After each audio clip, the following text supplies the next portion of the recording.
Bonjour et bienvenue pour les vins dégustés de la semaine et du week-end dernier.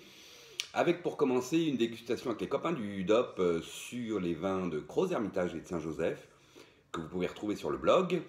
Et avec une sacrée confirmation, celle que le Gros Hermitage Combier Clos des Grives, eh ben, c'est un sacré vin justement.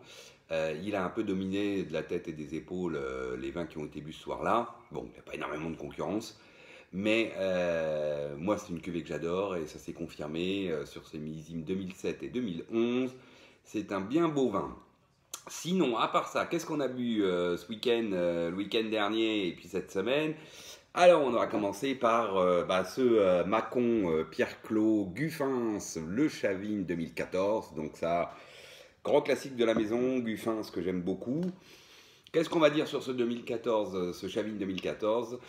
Eh ben, on va dire que le nez est assez marqué d'une réduc grillée un peu à la coche, à la coche du riz pour ceux qui ne connaissent pas. Un peu prégnante qui écrase un peu le reste, la poire, le fruit blanc, les notes d'amande et d'aubépine. C'est très fumé, très grillé. La bouche, il y a de la matière. On est en 2014, c'est structuré, il y a de la matière. Voilà, le vin déroule presque vraiment ses épaules, c'est presque puissant. Ça n'en est pas moins très joli, si ce n'est un peu marqué de cette réduction grillée, boisée, on ne sait plus trop où on est d'ailleurs, si c'est très boisé, si c'est un peu de réduc, parce que ça disparaît moyennement à l'aération.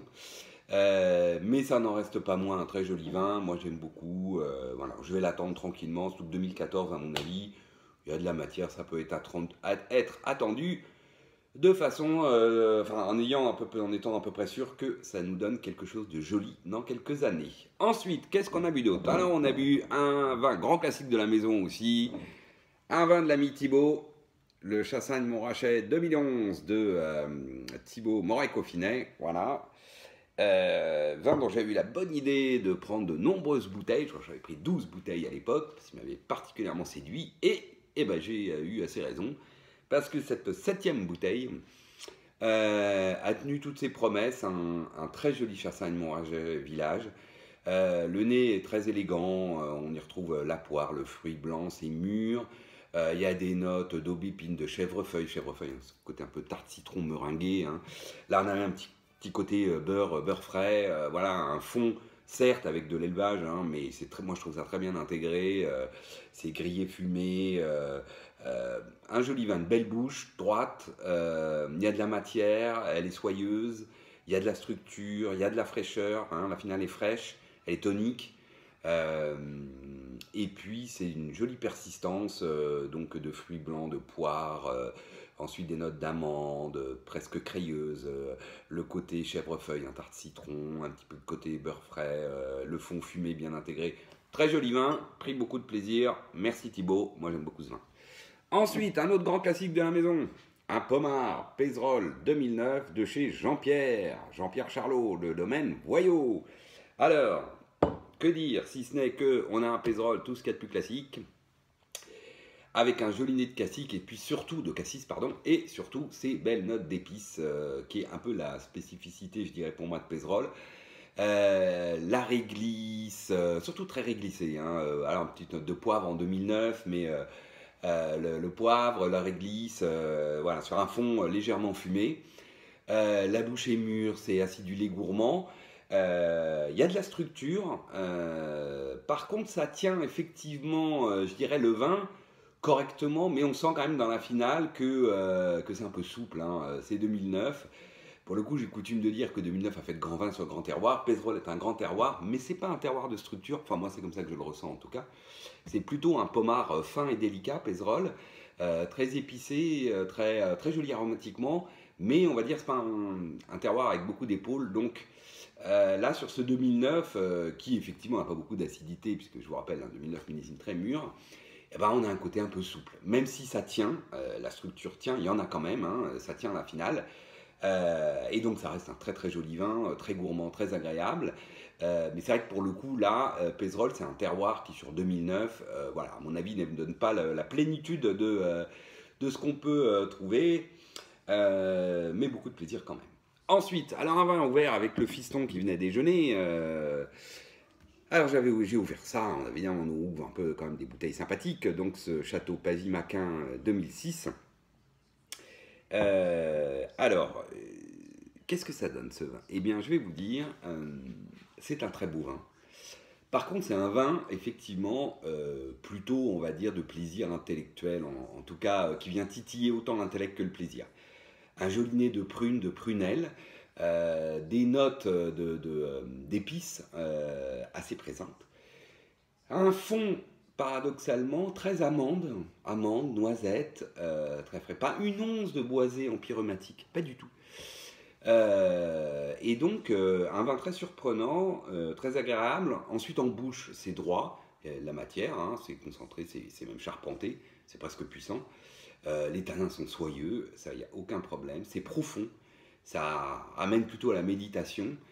C'est complexe, prune, prunelle, puis cassis, un peu de fruits des bois, ces notes d'épices, réglisse, et puis ensuite ce fond d'amandes, de pain d'épices, de noisettes. Enfin, c'est très, très étonnant, très beau, belle finale, droite, tendue, bien pleine, longue persistance, très élégant. C'est très élégant, c'est très classe. Bref, un très beau vin qui, je vous dis, donne autant de plaisir qu'il amène à réflexion. Et tout le monde a adoré. Voilà, même mon fils qui aime plutôt, c'est un jeune adulte, hein, il aime plutôt les vins un peu costauds, il aime bien les rouges un peu qui envoient. Ah là, quand même, il a vu toute la finesse, la délicatesse, et pourtant la puissance. Donc du coup, ça lui a bien plu. Et moi aussi, excellent vin s'il en est, que ce Pavie-Maquin 2006. Ensuite, qu'est-ce qu'on a bu d'autre? Alors, hop, notre classique de la maison, côte rôtie, les terres sombres de Cuilleron 2010. Premier 2010 ouvert de chez Cuilleron en 2010. Bonnet, petite pointe réduc animal à l'ouverture qui disparaît assez vite. Et là, pour le coup, alors on retrouve classiquement hein, le cassis, note de cassis, puis le côté épice poivre, très poivré, la petite pointe de violette et le fond mocha. Donc tout ça est assez classique d'une Syrah hein, de côte rôtie. Là, je dirais que j'ai été assez surpris puisque Cuilleron, souvent quand même, le côté élevage, boisé, moka se fait assez présent. Là, il est plutôt discret, il est vraiment en fond, il est bien intégré. C'est beaucoup plus sur le fruit. Idem en bouche, on va retrouver une bouche hein, charpentée, beau tanin soyeux, c'est ample, c'est large, il y a du volume, il y a de la profondeur, il y a de la fraîcheur, la finale est fraîche, hein, tonique. Et puis une belle persistance hein, de cassis, de poivre, de violette, et puis ce fond moka et léger fumé, mais tout ça est plutôt très bien intégré, c'est plutôt très orienté fruits. La petite critique que j'aurais, parce qu'il en faut bien une, hein, c'est que sur ce 2010, j'ai trouvé les tanins un poil poudrant, surtout la finale, hein, l'empreinte est presque un peu strict, un peu, le tanin est un peu poudrant presque, un peu sec. Je me demande si c'est pas effectivement un problème du millésime qui voilà, a confirmé sur d'autres, hein, côte rôtie 2010. J'ai l'impression que les tanins en 2010 manquent un tout petit peu de, on va dire soit de maturité, soit quand ils ont été extraits, ils sont un peu accrocheurs. Voilà, à confirmer. Bon, ça n'en reste pas moins un très joli vin. Et puis pour finir, un autre grand classique de la maison. Ça, c'est l'ami Michel. Je ne pouvais pas ne pas en parler. Je lui ai commandé mes 12 bouteilles annuelles, donc on commence tranquillement à les descendre. Moi, j'adore ce vin, Riesling Dreiexa de Ginglinger, domaine Paul Ginglinger à Egisheim. Voilà, ça, c'est le Riesling, on va dire, traditionnel. Hein. C'est pas un grand cru, hein. Voilà, un assemblage de parcelles autour d'Egisheim, donc autour des grands crus, Verschisberg et puis Eichberg, et puis un peu en bas de la côte. Mais voilà, c'est très beau, c'est le nez typiquement Riesling, citron pamplemousse, belle note florale, c'est aérien, c'est fin, c'est précis, le fond de roche, côté un peu silex, pierre craie, enfin voilà, on a vraiment ce côté pierreux qu'on ressent. La bouche, elle est droite, elle est pleine, il y a de la matière, c'est concentré, c'est mûr. Et c'est évidemment frais, il y a de la fraîcheur, hein, c'est pas vif hein, parce que c'est bien enrobé, mais on a bien cette ligne droite traçante comme on aime sur les Riesling. Belle finale, fraîche, tonique, et puis une persistance plus qu'intéressante sur à nouveau le citron, le pamplemousse, enfin les agrumes mûrs. Les notes florales, pointe Mirabelle un peu, et puis le fond roche, pierre qui est très très agréable. Bref, un très beau Riesling Village à 12 euros, franchement, ça envoie. Voilà, je ne peux que vous conseiller d'aller goûter les vins chez Michel, parce que c'est du vrai bonheur. Voilà. Je vous dis à la prochaine fois, ce ne sera pas le week-end prochain, parce que le week-end prochain, c'est le week-end en Bourgogne. On va aller déguster les 2017 de nos amis bourguignons. Et évidemment, j'essaierai de vous faire un petit compte-rendu des nombreuses visites qui sont au programme et qui se feront dans le froid, si j'ai bien compris. On en reste même presque plus... on va peut-être même avoir la neige. Hein.